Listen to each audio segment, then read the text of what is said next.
සදහම් ප්‍රදීප මෝහ අඳුර දුරලා ප්‍රඥාව නැමැති පහන දැල්වීම පිණිස. පින්වත් බෞද්ධ හිතකාමී සියලු දෙනාටම තෙරුවන් සරණ ප්‍රාර්ථනා කරනවා. වෙසක් පොහොය උත්සවය බෞද්ධ කවුරුත් ඉතා උනන්දුවෙන් සැමරම සිදු කරන්නට පෙළඹෙන බව කවුරුත් දන්නා කරුණක් වෙනවා. ඉතින් අප විසින් වර්තමානයේදී වෙසක් සැමරුම තන්සැල් කූඩු චාරිකා අතර හුදෙක් ෆන් එකක් ගන්න උත්සාහ කරන අවස්ථාවක් වෙනවා. ඇත්තටම ඒ දේවල් වලින් බෞද්ධ දර්ශනය ඇසුරෙන් අපට නිවන හෝ පින් ලැබෙන ආකාරයක් තියනවාද කියලා අප මොහොතක් ඒ ගැන සිතන්නට කාලය නොවේද? බෞද්ධ අප විසින් වෙසක් පොහොය දිනය තවත් එක් නිවාඩු දිනයක් ලෙස සලකා විනෝද වෙමින් කාලය ගත කරන්න උත්සාහ කරනවා නම් ඇත්තට මේ බෞද්ධකම බෞද්ධ දර්ශනය හා ගැලපෙන්නේද යන්න විමසිය යුතුම නොවේද? බෞද්ධ දර්ශනය අප්‍රමාදීව නිවන සඳහා වැඩපිළිවෙලක් සකසා ගැනීම බව අප කවුරුත් දන්නා අතර මේ වෙසක් උත්සවය සමරුවේ නිවන පිණිසද යන්න ඔබ ඔබෙන් ඇසිය යුතුය. ඔබ බුදුන් වහන්සේ දෙසූ උතුම් ධර්මය අනුව මේ වෙසක් සමය සමරන්නට අපොහොසත් නම් ඔබ සත්‍ය බෞද්ධයෙක්ද? නාමික වශයෙන් නමට පමණක් වූ බෞද්ධයෙක්ද යන්න මා ඔබෙන් අසන පැනයයි. ඒට පිළිතුර ඔබම සපයා ගන්න. බෞද්ධ අප වෙසක් සමරන්න විශේෂයෙන් භාග්‍යවතුන් වහන්සේගේ උපත බුද්ධත්වය හා පරිනිර්වාණය සිහි කිරීම සඳහා. උපත හා බුද්ධත්වය අපහට මහත් සතුටින් හරසරින් යම් සීමාවන් තුල සමරන්නට පුළුවන්. මොකද අපහට සියලු දුක්ඛයන්ගේ ගැලවීමේ මාර්ගය දේශනා කිරීම නිසා. ඔබ මොහොතක් සිතුවාද බෞද්ධ අපේ ඒ සම්බුදුරජාණන් වහන්සේ ලෝකයේ පවතින සියල්ල වෙනස් වන සුළු අතර ඇතිවන සියල්ල නැතිවන බවට දේශනා කරමින් උන්වහන්සේ පරිනිර්වාණය කළේ ශෝකජනක දිනයක් එකම වෙසක් දිනයේම සිදු වුණ බව. පරිනිර්වාණය සිතේ කොනක හෝ තියාගත් විට අපට හැකිද සතුටු වෙන්න? බුදුන් වහන්සේ විසාකා මහා උපාසිකාවගේ යහළුවන් අරබය දේශනා කරලා තියෙනවා. නිතර දැවෙන තැවුමෙන් තියෙද්දී කවර සිනාවක්ද ප්‍රීතියක්ද? අඳුරින් වැසී සිටින ඔබ පහනක් තල්වන්නේ නැතිද? ඉතින් බුද්ධ දර්ශනය එයනම් අපි කොමක් කරන්නෙහිද? බුදුන් වහන්සේ අප්‍රමාණ සත්වයින් හට මහත් කරුණාවෙන් දේශනා කළේ මාර්ගයේ තිබියදී අපාද නොමගට ගියේ නිර්බල බුදු දහම තිබියදී නොවේද? කොතනද අපට වරදුනේ? එතකොට කූඩු හදන්න, තොරන් බඳින්න, දන්සල් දෙන්න, චාරිකා යන්න එපාද?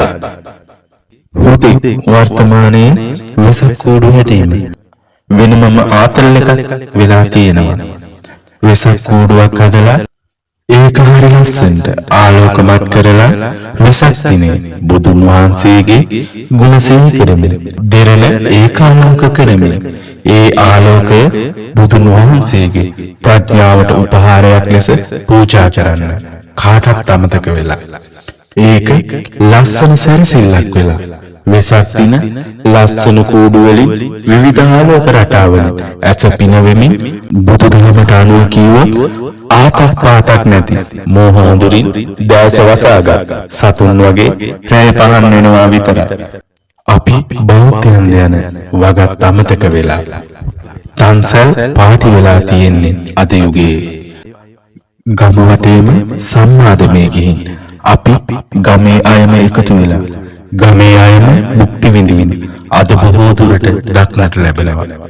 ඇත්තටම දන්සලක් දෙන්න ඕනේ. දුර වන්දනාවේ යන අයට, දිනදු අයට, හැඳුනුම්කමක් නැති අයට කිසිම ලාභ ප්‍රයෝජනයක් නැතුව හරි ලස්සනට අතහැරලා කන්නාව බිඳ දාන්න උත්සාහ කරන මූලික අවස්ථාවක් විදියට දෙන්න ඕනේ නේද?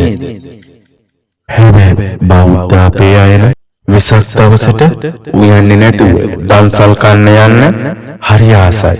ඒක නම් හරියට පිස්සුවක් වගේ ට්‍රෙන්ඩ් වෙලා.